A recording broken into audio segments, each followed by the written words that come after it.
people for the kingdom of God. aho tugiye kuba twimika abantu ku bw'ubwami bw'Imana. Jesus told his disciples Yesu yabwiye abigishwa be that the harvest is plenty, yabwiye ngo ibisarurwa ni byinshi but the workers are few. ariko abasaruzi ni bake. I think that scripture worked during that time, Nibaza ko icyo cyanditswe cyakoze muri icyo gihe, but I believe that we have many workers today. ariko ntekereza ko uyu munsi dufite abakozi benshi, abasaruzi benshi, And all of you are workers. kandi mwese muri abakozi. But we thank God that today is identifying a people ariko tunejejwe nuko uyu ari umunsi wo kugira ngo hatoranywe abantu that we are going to be praying for to commit themselves to serving the Lord. Uyu ari umunsi wo gutoranya abantu bagiye kwiyemeza gukorera Imana. I thank God for Bishop Fidel and his wife, Ndashima Imana kubwa Bishop Dr. Fidel ndetse n'umufasha we for the great work they are doing in this place. kubw'umurimo utangaje bakora hano hantu. I thought I was in America when I entered into here. Nibashije ko ndi muri Amerika igihe ninjiye hano, But that's the blessings of God. ariko iyo ni imigisha y'Imana. But also I want to appreciate the ministers who are working under Bishop Fidel Ndagira ngo kandi nshimire abandi bakozi b'Imana bakorana na Bishop and all ministers who are in this place. ndetse n'abandi bakozi b'Imana batandukanye bakora hano muri Foursquare. I came with my wife. She will stand again and wave to you. Nazanye n'umufasha wanjye, reka ahaguruke yongere abasuhuze. She's my pastor when I'm at home. Niwe mushumba wanjye iyo turi mu rugo. And God has blessed us with 4 biological children. Imana yaduhaye umugisha wo kubyara abana 4, And I send their greetings to you. kandi babohereje intashyo. Today being a busy day, Kuba uyu ari umunsi uhuze cyane, I'm not going to speak a lot, ntabwo ndi buvuge byinshi, but I have a few things that I feel in my heart I want to share with you. ariko hari bike numva mu mutima wanjye nshaka kugira ngo dusangire. And let's pray. Reka dusenge. Father, in the name of Jesus, Data mu izina rya Yesu, we thank you for your presence in this place. turagushimiye bwo kubaho kwawe hano And we hantu. thank you for the call upon men and women in this place. Turagushimiye kubw'umuhamagaro uri ku bagabo n'abagore bari hano And mwami. today, as we set apart those ministers for your service, Uyu munsi mwami n'umunsi watoranyije kugira ngo ubashyire ku ruhande we welcome you to anoint them, turakwakire kugira ngo uzubimike, to establish them into your kingdom, kandi mwami Imana wakomereze mu bwami bwawe. and anoint us as we speak your word. Mwami udusiga amavuta tuvuga ijambo ryawe In Jesus' name. mu izina rya Yesu. Before I preach, I want a few words I want to say.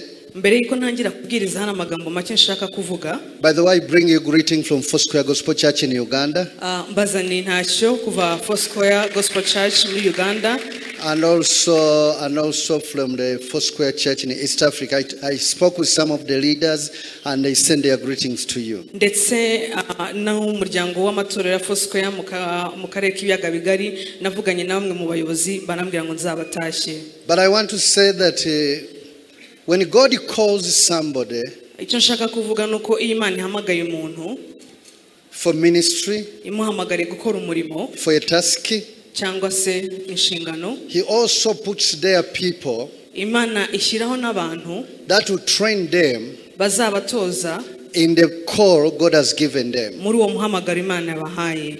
And today when we are going to witness the ordination, Uyu munsi ubwo hagiye kuba himikwa by'umugaragaro, it's a good picture of what I'm talking about. ni ishusho nziza y'ibyo ndimo ndavuga. We are now living in a generation Turi mu kinyejana where when God calls people, igihe iyo Imana ihamagaye abantu they learn and go and do their thing.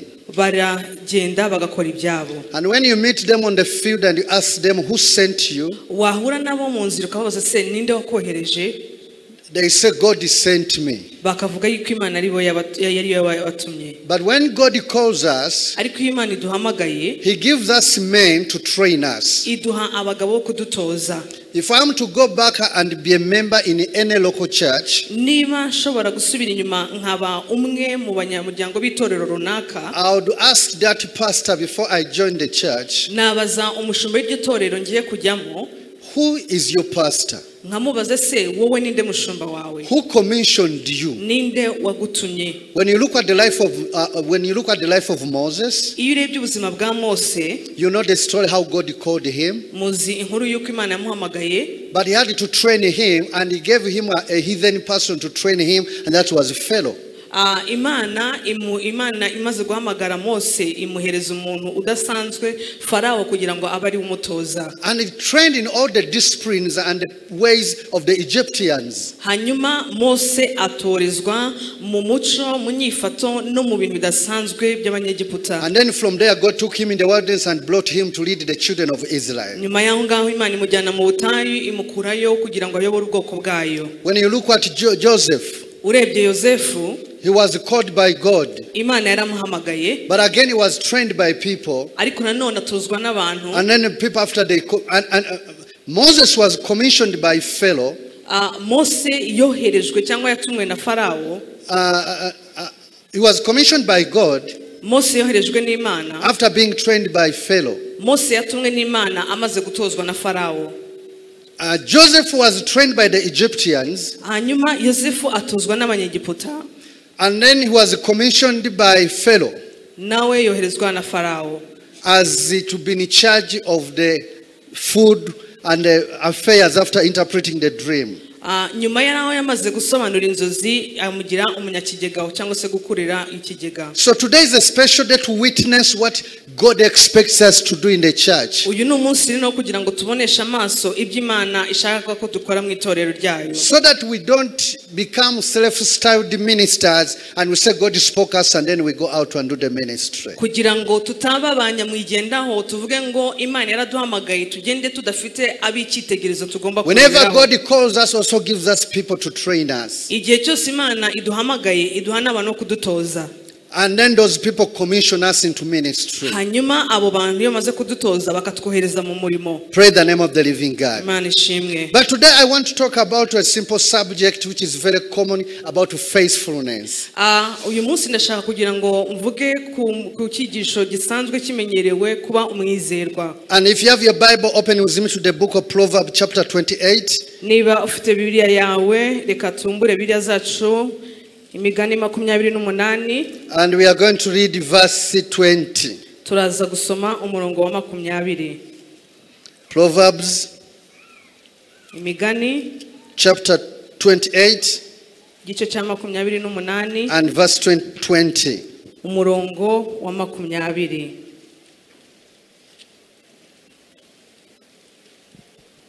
And somebody can read it for us in Rwanda. Dusome mu izina rya Yesu. Umunyamurava agwiza imigisha myinshi ariko uwihutira kuba umukire ntazabura guhanwa. Shall I continue? No, just verse 20. Umunyamurava agwiza imigisha myinshi ariko uwihutira kuba umukire ntazabura guhanwa.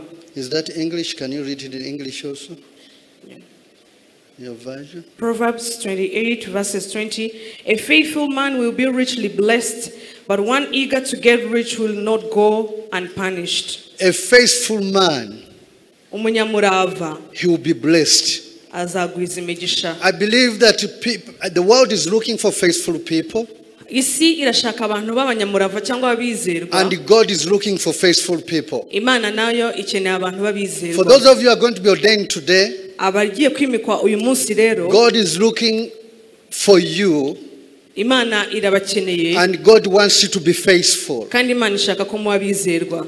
All of us want to be blessed. Twese dushaka guhabwa umugisha. But very few people are faithful. Ariko bakeya nibo babanyamurava cyangwa se. Faithfulness is a virtue every person is looking from somebody. Ubwizerwa cyangwa se ubunyamurava ni ikintu buri muntu wese ashaka mu wundi. But many people don't want themselves to be faithful. Ariko hariho abantu benshi badashaka ubwabo kuba abizerwa. And I'm here to tell you Ndi hano kugira ngo that mbabwire God will always bless your faithfulness. Imana iteka ryose izaguha umugisha kuko wabaye umwizerwa. People may not understand you. Abantu bashobora kutagusobanukirwa. People may not see what you are doing. Abantu bashobora no kutabona n'ibyo ukora. People may not appreciate your effort. Abantu bashobora no kudaha imbaraga agaciro k'ibyo. But when you are faithful, ariko iyo uri umunyamurava, God will bless your faithfulness. Imana izaguha umugisha. So the Bible says, Bibiliya iravuga ngo faithful is the key ubwizerwa ni rwo rufunguzo for God's blessing. kubw'imigisha y'Imana. So for those who are in the ministry and those who are joining the ministry, abasanzwe bari mu murimo n'abagiye kwinjira mu murimo, God is demanding us to be faithful with the word of God. Imana irashaka kugira ngo tube abizerwa, tube abanyamurava. God is calling us to be faithful the people God has given us. Imana ikeneye ko tuba abizerwa ndetse n'abanyamurava ku mukumbi wayo duhaye. God is expecting us to be faithful in every aspect of life. Imana ikeneye yuko tuba abanyamurava, tuba abizerwa mu bintu byose by'ubuzima. So God has said that those who are faithful, they will be blessed. Ijambo ry'Imana yatubwiye ngo abanyamurava nibo bazagwiza imigisha. There are two ways of blessing. I call two ways of blessing. Hari icyo nita uburyo bubiri bw'imigisha. And one blessing I call it the general blessing. Icyambere cyangwa se uburyo bwa mbere ni imigisha rusange. Which God gives us all. Imigisha Imana iduhereza twese. All of us, God gives us a day and gives us a night. Twese Imana iduha amanywa ikaduha nijoro. Whether you are a believer or non-believer. Waba uri umwizera waba utari umwizera. Whether you are a thief, whether you are a murderer, whether you are a Christian or a non-Christian. Waba ukijijwe waba utarakizwa waba uri umwicanyi waba uri umusambanyi ibyo waba ukora byose. We all have the same time, 12 hours during the day and 12 hours during the night. Imana yaduhaye igihe kingana amasaha 12 y'amanywa ndetse n'amasaha 12 y'ijoro. We all have this, we all receive rain and all receive sunshine. Twese Imana ituvubira imvura kandi twese Imana ikaduha izuba. You don't need to be faithful to experience rain or to have day and night. Ntabwo bikenewe yuko uba umwizerwa cyangwa umunyamurava kugira ngo ubone amanywa cyangwa ubone ijoro. But the second blessing is a unique blessing. Ariko umugisha wa kabiri ni umugisha w'umwihariko. And this blessing is given by God. Kandi uyu mugisha utangwa n'Imana. And I want to tell you that there are many people who are blessed. Kandi nagira ngo mbwire ngo hari abantu benshi bahawe umugisha. But many people, some blessings are still dormant in your life and they have not come out. Kandi imigisha imwe n'imwe iturije muri wowe ntabwo iragaragara. So in this sermon I want us to understand, muri iyi nyigisho ndagira ngo dusobanukirwe, when we are faithful to God, iyo tubaye abizerwa ku Mana, God will be faithful to us. Imana nayo iba iyo kwizerwa mu buzima bwacu. And we need to be faithful in I want us to be faithful in some of the areas that I'm going to talk about. Ndashaka kugira ngo tunabizerwa mu buryo bumwe ngiye kubabwira. Most especially those people who are going to be ordained today. Cyane cyane abo bagiye kwimikwa uyu munsi. Number one, we must be faithful to God and His word. Icyambere tugomba kuba abizerwa abanyamurava ku Mana n'ijambo ryayo. All of us are forced to wait in a certain ways. Twese duhamagarirwa cyangwa se tuyoborwa gutegereza igihe runaka ndetse n'ahantu runaka. All of us, like when we come to this church, we say, oh, if my church is like this one. Iyo twese tugeze hano wenda abari hano bavuga ngo iyo urusengero rwanjye cyangwa itorero ryanjye riza kwa Oh, I wish I'm driving a car like a Bishop Kamanzi drives.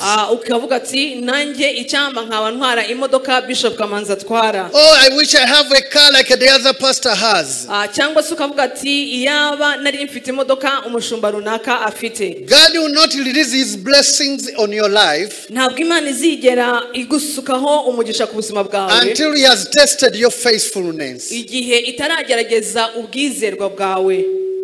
So God will always test you to see if you are faithful. Igihe cyose Imana izakugerageza kugira ngo ibanzire n'uri umwizerwa. And the Bible says when you are faithful in the little things, Bibiliya iravuga ngo ukiranuka ku duke God will entrust you with bigger things. Imana izamuha kuba umwizerwa muri byinshi. So we need to be faithful to God's word. Dukeneye rero kuba abizerwa mu ijambo ry'Imana. We need to study the scriptures. Dukeneye kwiga ibyanditswe. We need to know what God is saying. Dukeneye kumenya icyo Imana ivuga. Not just looking for prophets to tell us. Ntabwo ari ugushaka abahanuzi gusa ngo batubwire. Many people today are very lazy. Abantu benshi muri iyi minsi n'abanebwe. They don't want to read the scriptures. Ntabwo bashaka gusoma ibyanditswe. They don't want to read the word of God. Ntabwo bashaka gusoma ijambo ry'Imana. They always want somebody to tell them.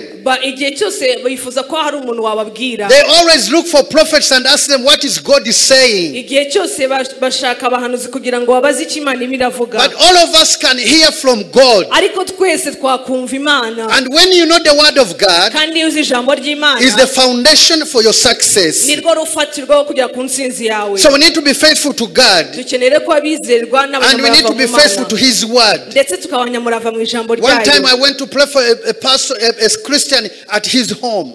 Rimwe nagiye gusengera umukristo mu rugo rwe. He was very sick and was bedridden. Yararwaye arembye ari ku gitanda. And when I reached at his bedroom, ngeze mu cyumba cye I realized that he had a Bible nsanga ko afite Bibiliya under his pillow. yiseguye. And I asked him, Ndamubaza, oh, you read your Bible? ese usoma ijambo ry'Imana? And he said, Pastor, you know, I was so sick. Arambwira ati mushumba urabizi ko maze igihe kinini And I ndwaye. had to put my pillow under my bed. My Bible under my pillow. Hanyuma mfata Bibiliya nyishyira munsi y'umusego wanjye. And I asked him, why did you put your Bible under your pillow? Ndamubaza se kubera iki wafashe Bibiliya ukayishyira munsi And he asked me, y'umusego? Pastor, you don't know the Bible is the word of God? Arambaza ati Pastor, ntuzi yuko Bibiliya ari ijambo ry'Imana? Let me tell you something. Reka mbabwire. The word which is written here will not help you Ijambo ryanditse hano ntacyo rizagufasha if you use it as a pillow. niba urikoresha nk'umusego. The word of God which is here will not help you Bibiliya ijambo ry'Imana riri hano ntabwo if you rizagufasha don't get it out of this book niba utarikuye muri iki gitabo and put it in your heart. urishire mu mutima wawe. The Bible said in the book of Joshua, I think, that thy word have I hid in my heart, Ijambo ryawe nabikiye mu mutima wanjye that I may not sin against you. nabitse ijambo rya mu mutima wanjye We must study the word of God. tugomba kwiga ijambo We ry'Imana. must know what the Bible says. Tugomba kumenya icyo Bibiliya ivuga. Before somebody gives you a prophecy, Mbere yuko umuntu aguha ubuhanuzi you must already know what God is saying about you. ugomba kuba uzi neza icyo Imana ivuga ku The buzima purpose of bwawe. prophecy Impamvu y'ubuhanuzi is to confirm what God is already speaking to your life. impamvu y'ubuhanuzi ni ukuza kukwemeza cyangwa gushimangira icyo Imana So we yakubwiye. must be faithful to God. Tugomba rero kuba bizerwa ku Mana. Today we have many people not faithful to God. Dufite abantu benshi kuri ubu ngubu batarabizerwa imbere One y'Imana. leg is in the church and another leg is outside the church. Ubu kuguru kumwe kuri mu itorero ukundi kuguru kuri hanze y'itorero. Today we have even ministers, they are using the gospel for their gains. Ndetse na bamwe mu bavugabutumwa bagakoresha uvugabutumwa kugira ngo babone ibyo bashaka kuronka. Psalms 62 verse 5 say, Zaburi 62 in chapter verse 5 says, umurongo wa 5. yes, my soul. 62 Yeah, verse 5. muri Bibiliya y'Ikinyarwanda n'umurongo wa 6. It says, yes, my soul mutima wanjye finds rest and my hope comes from him. mutima wanjye turiza Imana yonyine kuko ariyo ibyiringiro byanjye biturukaho. He said, my soul mutima wanjye find rest in God ubona ibyiringiro mu Mana and my hope comes from him. umutima wanjye turiza imbere y'Imana kandi ibyiringiro byanjye niyo biturukaho. We need to rest in the Lord. Dukeneye guturiza mu Mana. We need to hope in him. Dukeneye kugira ibyiringiro. We need also to be faithful Dukeneye kuba abizerwa to God's word. ku ijambo ry'Imana. That's Psalms 119 say. Zaburi 119 Verse 11 says, umurongo wa 11. I have hid thy word in my heart, nabikiye ijambo ryawe mu mutima wanjye that I may not sin against you. kugira ngo ntazagucumuraho. You must have the word of God in you. Ugomba kugira ijambo ry'Imana muri wowe. Sometimes we love to praise and to worship. Rimwe na rimwe dukunda kuramya no guhimbaza. Sometimes we love to pray, Rimwe na rimwe dukunda gusenga. but we have little knowledge about the scriptures. Ariko dufite ubumenyi buke ku byanditswe. God will certainly bless you Imana izaguha umugisha if we abide in his word. nuguma mu ijambo ryayo. Because the Bible tells us, Kuko Bibiliya iratubwira if you abide in me nimuguma muri nge and my word abide in you, n'amagambo yanjye akaguma muri ask mwe anything you want musabe icyo mushaka and cyose it shall be done to you. muzagihabwa. We must abide in the word of God. Tugomba kuguma mu ijambo ry'Imana.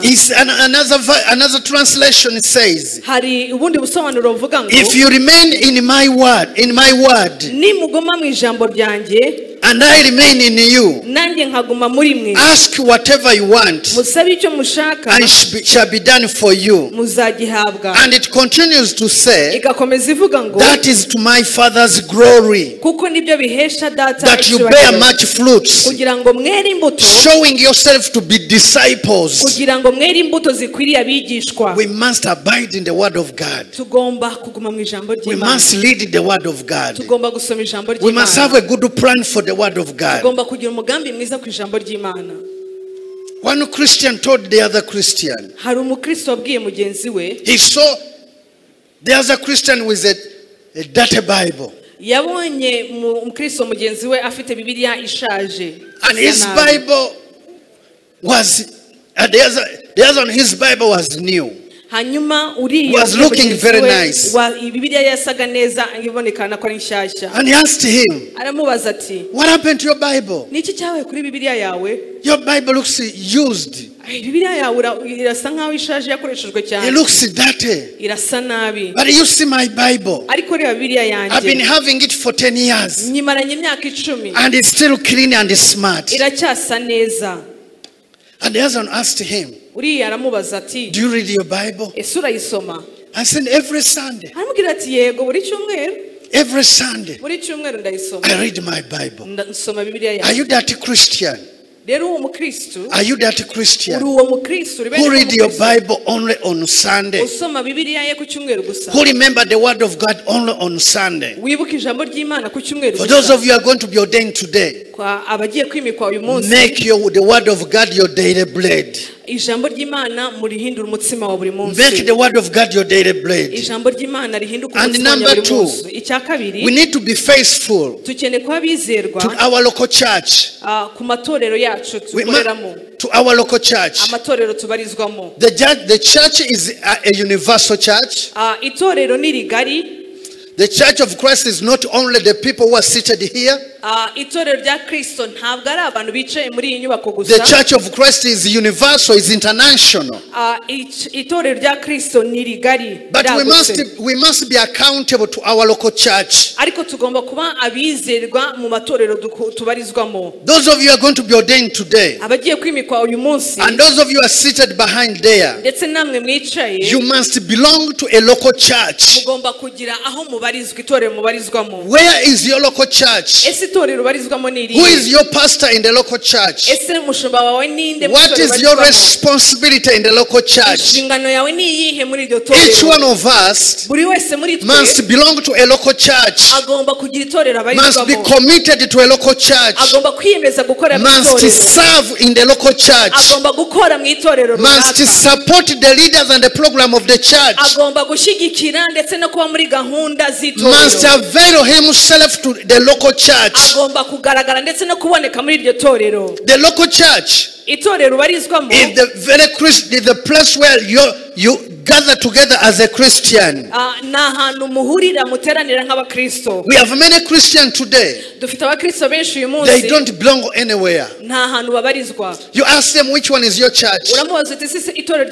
Maybe this is not happening in Rwanda, but in Uganda it is very common.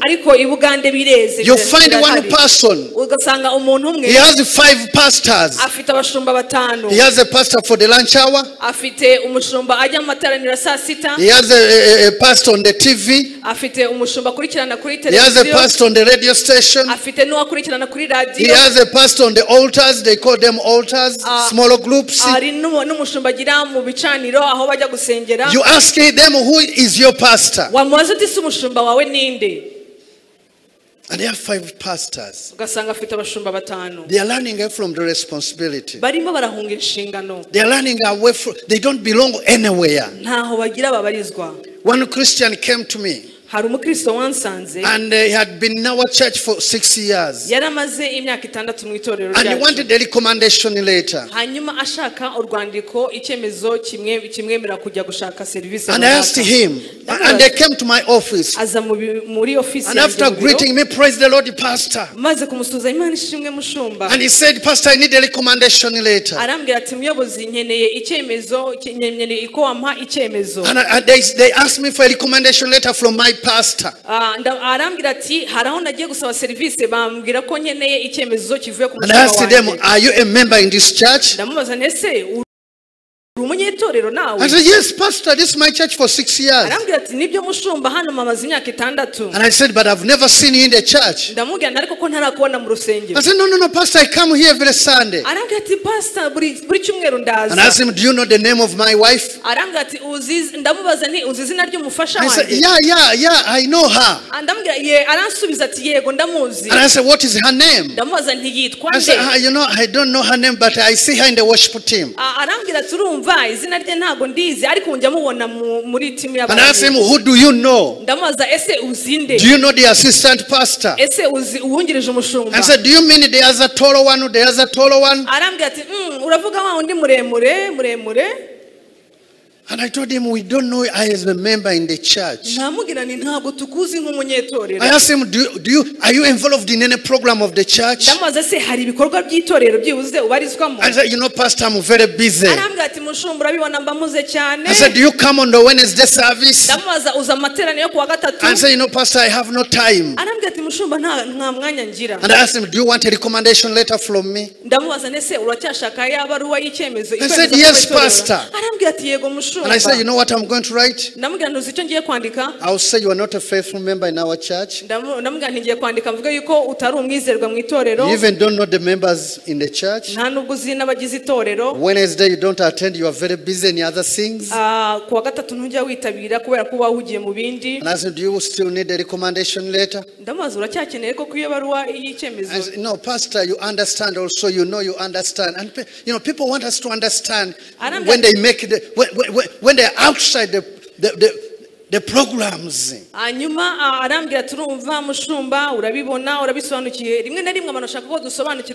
We need to be faithful to the local church. And pastors, you need to raise members to be faithful to the local church.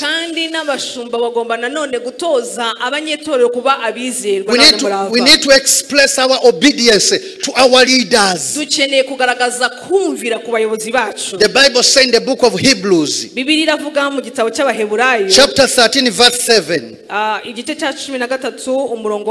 it says, remember your leaders who spoke the word of God to you. Consider the outcome of their way of life and imitate them.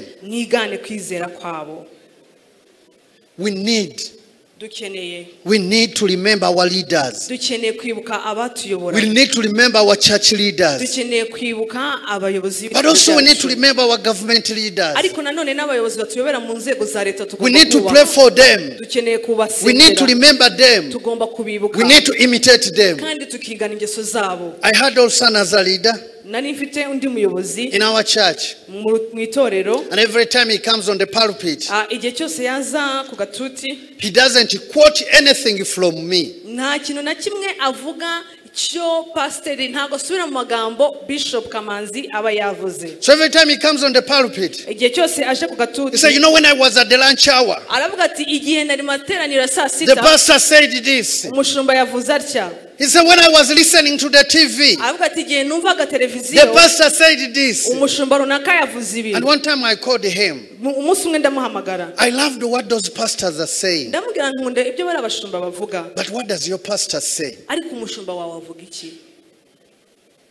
What does your pastor say? Where do you feed from? Who feeds you? Many people are not loyal to their leaders. I've been teaching this in most of our countries around. That there is what they call addition and multiplication. Ukuba, konjera is what? Addition. And ukuba? Multiplication. You know what is funny? You can add a microphone plus a chair plus a building plus a car plus a goat and a pig and a cow, and you get the total. Those who are doing mathematics, is that true? Do we have mathematicians here? Is that true? Is it true? Oh, you all did history. Do we have some mathematicians here? I think you did geography. So you can add anything and come up with a total. Nukuvuga ngo ushobora gufata ikintu runaka ukagitaranya n'ikindi ukabona umubare ukeneye. But you can only multiply something of its kind. Ariko umubare kugira ngo umubare uzawukuba n'icyo kintu kugira ngo ubone. You can only multiply microphone. 1 microphone times 10 microphone. Nukuvuga ngo kugira ngo ubone indangururamajwi nyinshi uzafata indangururamajwi imwe uzikwemo nyinshi. You can only multiply 1 cow times 10 cows. Uzakuba inka imwe uzikube n'inshuro 10 kugira ngo ubone. You can't say 1 cow times 10 goats. Ntabwo ushobora kuvuga ngo inka imwe gukuba ihene 10. And the pastors abashumba rero and leaders n'abayobozi and those of you are going to be ordained, namwe mugiye kwimikwa, it's time we begin to multiply ourselves. Ni igihe cyo kugira ngo dutangire kwaguka. It's time to multiply ourselves. Ni igihe cyo kugira ngo twaguke. The people of the same kind as you. Ni igihe cyo kugira ngo waguke haboneka abandi bantu bameze nkawe. But when you make addition, ariko iyo wongereye gusa, even when you stand on the pulpit and say next week we are going to fast, niyo hagaze hano ku gatutu kavuga ngo icyumweru gitaha tuziyiriza, the pigs in the other corner will say ingurube hariya zitatangira guhuma, the cows will say boo, hanyuma n'inka zitangire kwabira hariya, the goats in the other corner will say ndetse n'ihene zitangire guhebeba hariya. Why? Kimwe, they don't listen to your voice. kubera iki ntabwo bumva ijwi ryawe.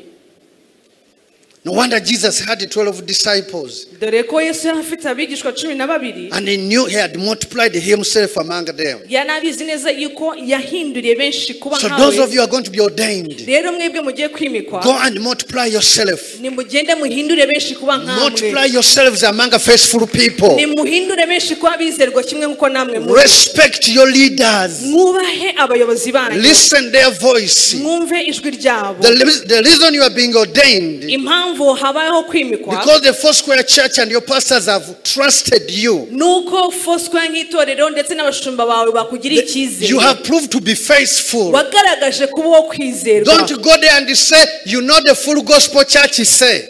Nujya ntara ngo uvuge ngo murabizi neza ko Foursquare gospel church ivuga ngo. Say what the word of God is say. Nuvuge ibyo Foursquare ivuga ahubwo uvuga ubutumwa bwiza bwa Kristo. Hallelujah. Hallelujah. Hallelujah. Hallelujah. So we need to be faithful. We need to be faithful to our leaders. Always support the ministry. As the leaders are laboring, support them. And we need to be faithful to our families. We have a big challenge in Uganda.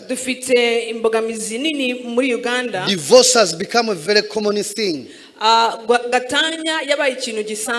Even among our pastors. And it's not because of a big problem in the families, but because they are looking for the best ones. Kurenza.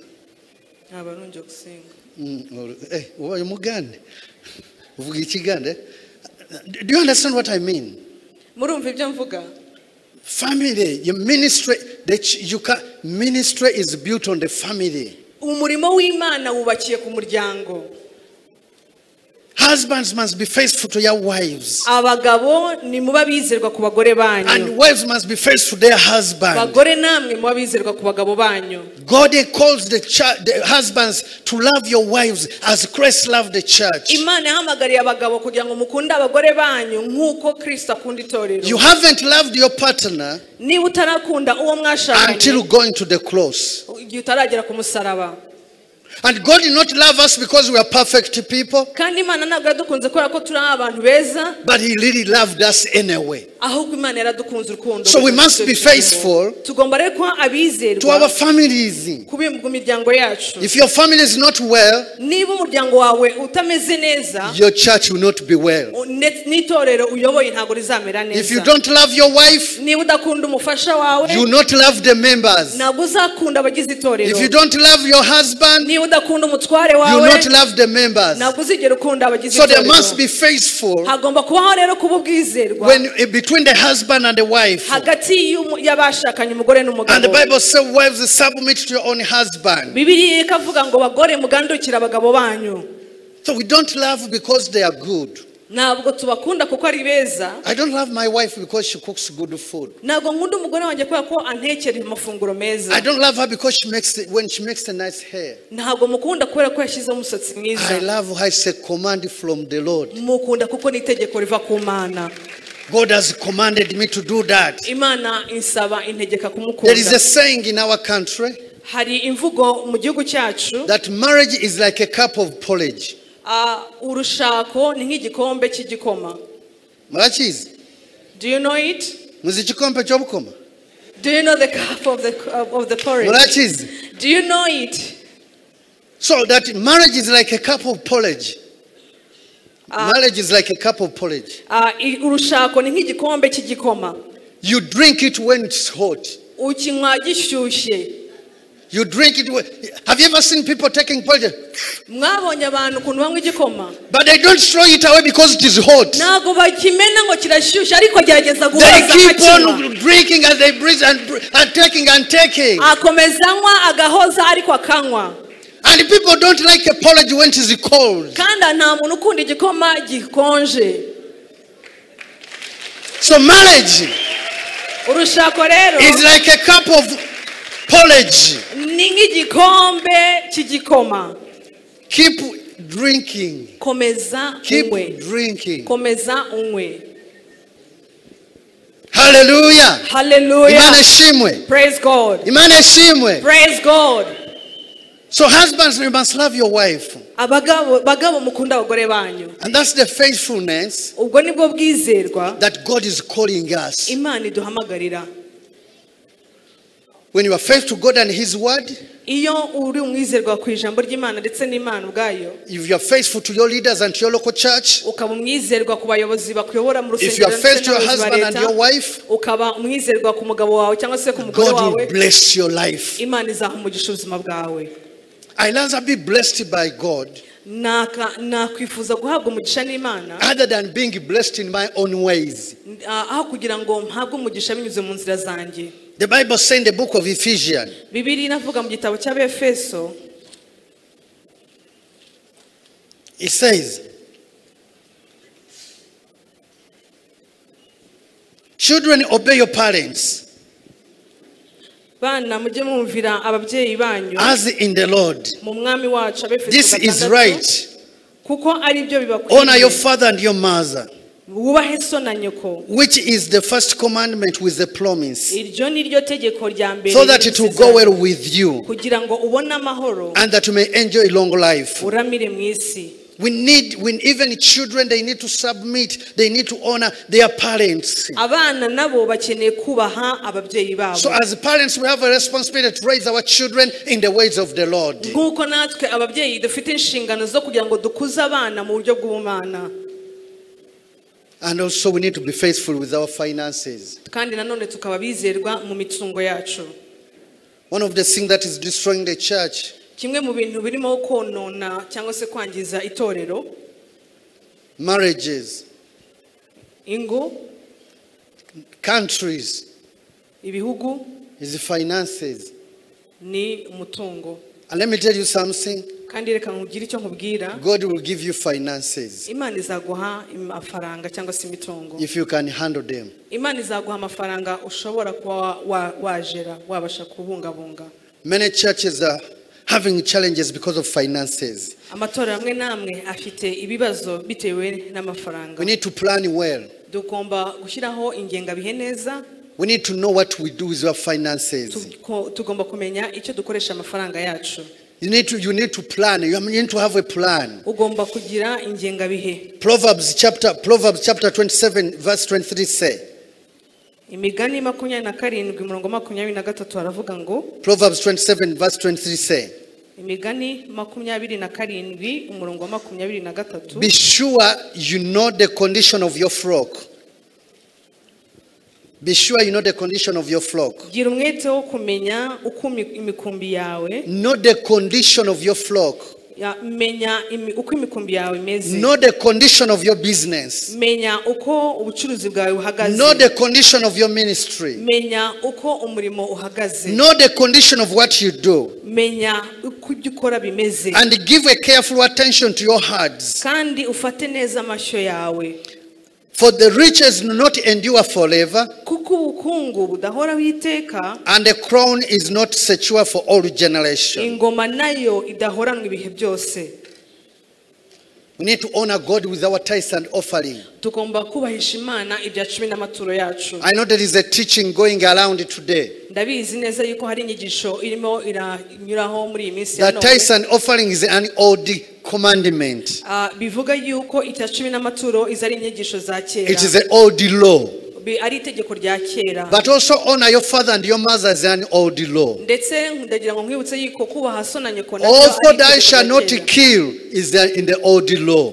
Ndetse n'itegeko rivuga ngo ntukice naryo. In fact, the grace God has given us, ubu ni Imana yaduhaye, we should even give beyond the 10%. tugomba no gutanga ibirenze 10%. So we need to be honest with the finances God has given us. Dukeneye rero kuba bizerwa mu by'Imana yaduhaye. Because everything that we have kuko buri kintu cyose dufite belongs to God. Ni cy'Imana. Everything that God has given us, iby'Imana yaduhaye byose. and God is not asking his finances so that he can get rich in heaven. Nta nubwo Imana irimo iradusaba ubutunzi bwacu kugira ngo ikire mu ijuru. But God is looking for our faithfulness. Ariko Imana ibidusaba kugira ngo irebe kwizerwa kwacu. There are many people who are believing God for finances today. Hari abantu benshi bizeye Imana ko yabakora ibitangaza bijyanye no kubona amafaranga n'ubutunzi. But also God knows Ariko Imana irabizi neza that if he gives you money today, ko iguhaye amafaranga uyu munsi, you will not be in the church tomorrow. ejo ntabwo wagaruka mu rusengero. He knows if he gives you 10 million today, Imana irabizi ko iguhaye miliyoni 10, you are going to waste your life. ubuzima bwawe bwakwangirika. So if you are not faithful in those areas, Rero niba utari umwizerwa muri ubwo we are going buryo, to experience problems. uzagira ibibazo. So we must give regularly to our local churches. Tugomba gutanga mu itorero turimo. We must support the ministry. Tugomba no gushyigikira umurimo. Our giving is a form of worship.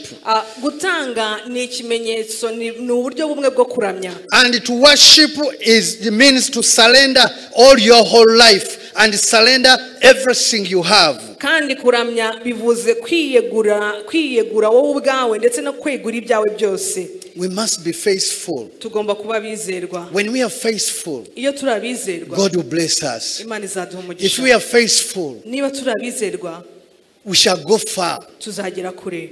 Things don't just happen in an overnight. Ntabwo ibintu biba mu ijoro rimwe gusa. If you are going to be ordained Niba ugiye kwimikwa to be like a Bishop Fidel, kugira ngo ugere ku rwego rwa bishop, that's a mistake. ibyo byaba ari ikosa. If you are going to be ordained Niba ugiye kwimikwa because you think it's a job to get money, ukaba utekereza yuko ari akazi kazaguhesha amafaranga, that's a mistake. iryo ni ikosa. But if you are going to be faithful to God, Ariko niba ugiye kuba umwizerwa imbere God is y'Imana, going to be faithful to you. Imana nayo izaba yo kwizerwa mu buzima bwawe.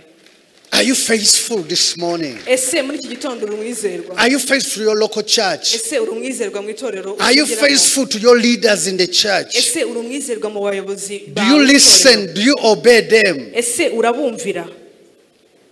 Do you belong to a local church? Hari itorero ubarizwamo? We need to belong to a local church. Dukeneye kubarizwa mu itorero. And those of you are going to be ordained as pastors, Abagiye kwimikwa nk'abashumba, build your congregation. nimushyireho abantu, Multiply yourselves. mwiyongere mube abo muri bo. Apostle Paul said, Intumwa Pawulo yaravuze ngo, follow me munkurikire as I follow Christ.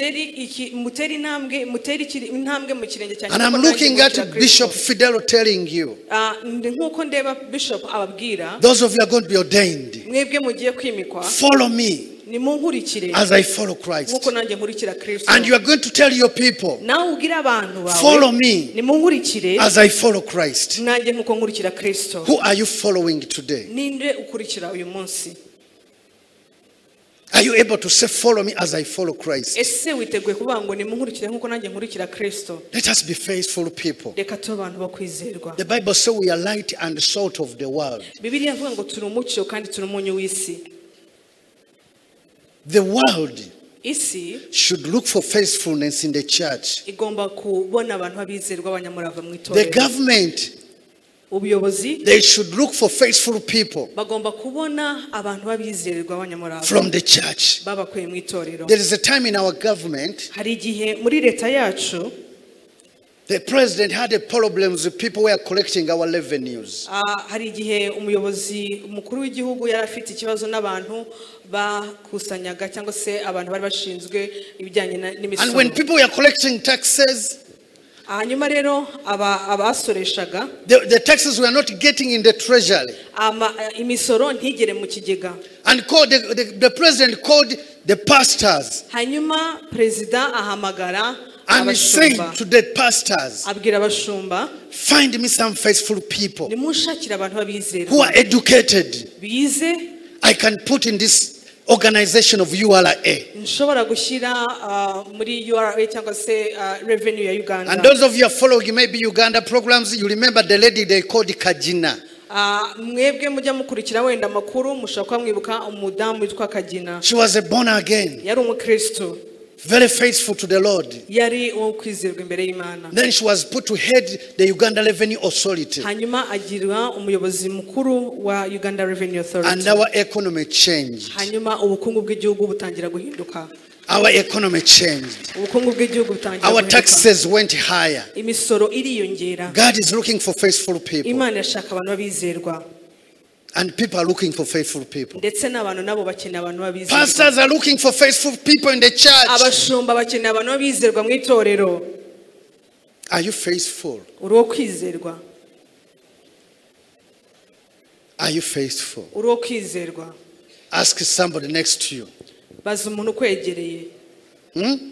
Baza umuntu kwegereye. Knock him a little bit like this. Munyeganyeze gatoya. Munyeganyeze gatoya. Are you faithful? Uri umwizerwa. Katoya. Uri mwezera. Are you faithful?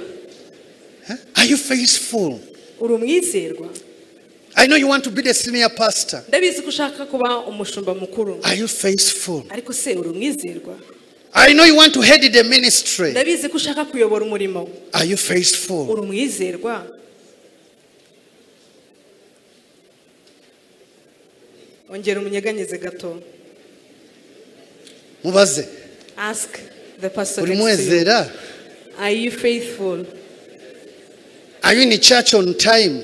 Ese ugerera mu materaniro igihe? Are you in church on time? Ugera amateraniro igihe? Are you giving your tithes? Ese ujya utanga icya cumi? Do you belong to a church? Hari itorero ubarizwamo?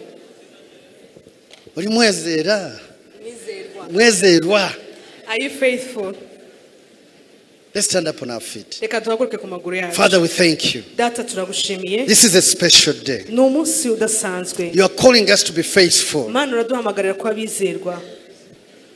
We cannot do it on our own. Ntabwo twakwishoboza. But with your spirit, Ariko hamwe n'umwuka wawe. we can do it. Mwami twabikora. I want you just to speak to the Lord. Ndagira ngo uvugane n'Imana gato. And tell God, Ubwire Imana. let me be a faithful person. Usabe Imana kugira ngo ube umwizerwa. And if you are looking for somebody to use, Niba hari umuntu ukeneye let gukoresha me be the Mwami. person. Mwami reka uwo muntu aba ari igihe. Just speak to the Lord. Vugana n'Imana. Just speak to him. Vugana n'Imana. Tell him, God, I want to be faithful. Bwira Imana ngo Mana ndashaka kuba I want to be umwizerwa. faithful to my church. Ndashaka kuba umwizerwa mu itorero ryanjye. I want to be faithful to my leaders. Ndashaka kuba umwizerwa ku bayobozi banjye. I want to be faithful to my wife or to my husband. Ndashaka kuba umwizerwa ko twashakanye. I want to be faithful to my position in the government. Ndashaka kuba umwizerwa mu nshingano wampaye zo gukora muri leta.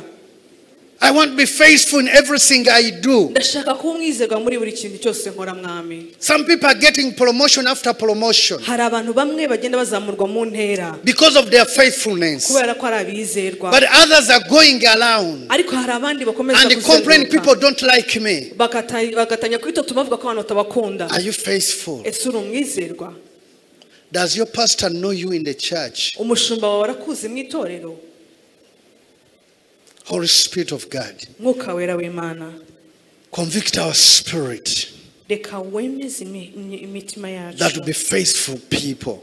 kugira ngo tube abantu bo kwizerwa. Today, even as we ordain ministers, Mwami uyu munsi twimika abakozi bawe. we pray that they'll be faithful people. Turasenze Mwami Imana kugira ngo babe abo kwizerwa. Let not the ways of the world take us. Reka Mwami inzira ndetse n'imikorere y'isi ntidutware. Let us be people of the light. Reka tube abantu b'umucyo. Let us be the salt of this world. Reka tube umunyu w'isi Mwami. Holy Spirit of the living God, Mwuka wera w'Imana nzima, fall upon this crowd,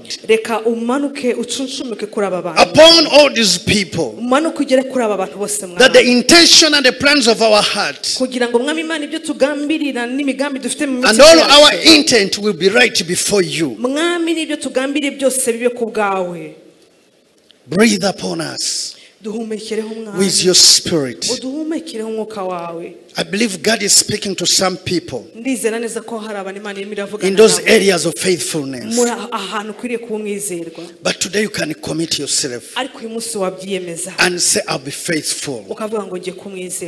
But faithfulness begins with understanding and inviting Jesus to come into your life.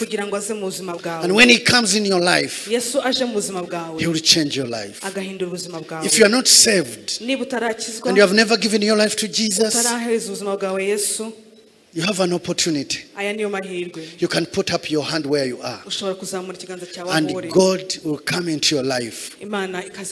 Thank you for that hand. Another person who wants to give his life to Jesus, put your hand, leave it up if you want to give your life to Jesus. Thank you for that hand behind. Another person, lift it higher, lift it higher. Thank you for that hand behind. Thank you for that hand. Thank you for that hand. Thank you for that hand. Thank you for that hand. Let's give them a hand clap. Let's give them a hand clap. This is the most important thing.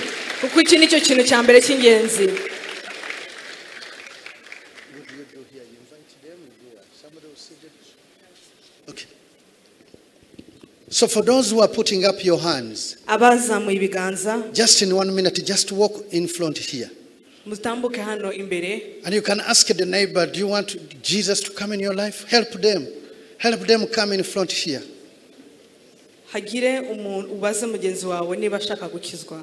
Faithfulness begins with unknowing God and inviting him in your life. I saw many hands. Where are they? If somebody next to us putting up his hand, he can come in front.